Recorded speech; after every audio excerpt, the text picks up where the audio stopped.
Another day, another update na naman. So, ayun na nga, nagdala na ako ng tsinelas ko kasi nga madumi na yung sapatos ko dahil sa kaulan. Nadudumihan sa putik para tuloy siyang chocolate heels. May hahanapin kasi akong materyales ngayon kaya tsinelas na lang dinala ko, mas madaling isuot. Mukhang maganda ngayong panahon ngayon kaya sana hindi na umulan buong araw.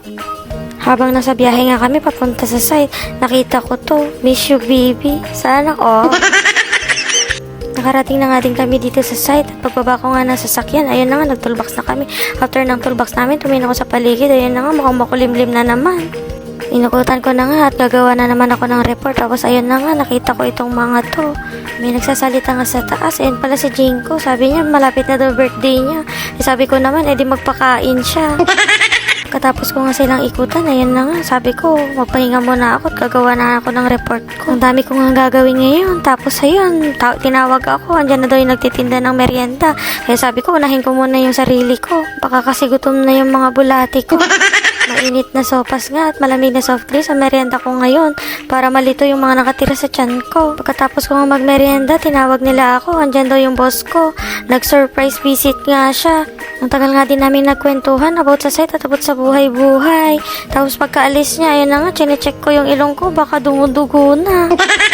Kapag kinakausap nga ako ng mga boss ko, hindi ako natatakot kung anong mga tanong nila. Doon ako natatakot sa pag-i-English. Dahil nga naparisa ang utak ko sa pag-i-English, nagutom na tuloy ako. Yun na nga, kumain na ako sa malapit na karinderya sa site. First time ko nga din kumain dito ng lunch. Pero masarap pala, tsaka mura na. Dito nga din pala ako kumakain ng lomi kapag nagkikrave ako. Masarap din at mura din yung mga paninda nila dito. Pagkatapos kong kumain, nakisiyar muna ako. Nagmadali na nga din akong bumalik ng site kasi mag-aalauna na, magtutulbox na naman kami. At ito na ngayon mga mandirigma akong gumagawa dito sa site. Katapos nga namin sa toolbox, nagpunta na kami ng Inco para bumili ng materyales. Tapos sabi ko sa driver at kay foreman, magdumaan kami sa Wilcon at may titignan ako. At kapag talagang tumatanda ka na, bumababaw na yung kaligayahan mo, makakita ka lang ng mga ganito, nasisiyahan ka na. Nag-ikot-ikot na nga kami dito kasi hindi namin mahanap-hanap yung hinahanap namin. Andun pala yun sa dulo. Nakakatuwa nga dito kasi kompleto na, nandito na lahat ng kailangan mo. Pagkabalik nga namin sa site, ayun na nga, inikutan ko na sila para tignan yung update ng mga pinapagawa ko at yung mga natapos nila ngayong araw. Unti-unti nga at nagmumukha na ding bahay to.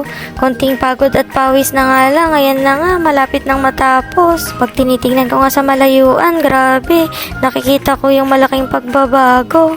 Grabe nga din yung binigay na stress neto at pagod sa mga tao ko. Pero buti na lang, unti-unti nakakausad din kami. Anong oras na nga din, kaya sabi ko, uwi na ako, baka ipamana na sa akin tong kumpanya.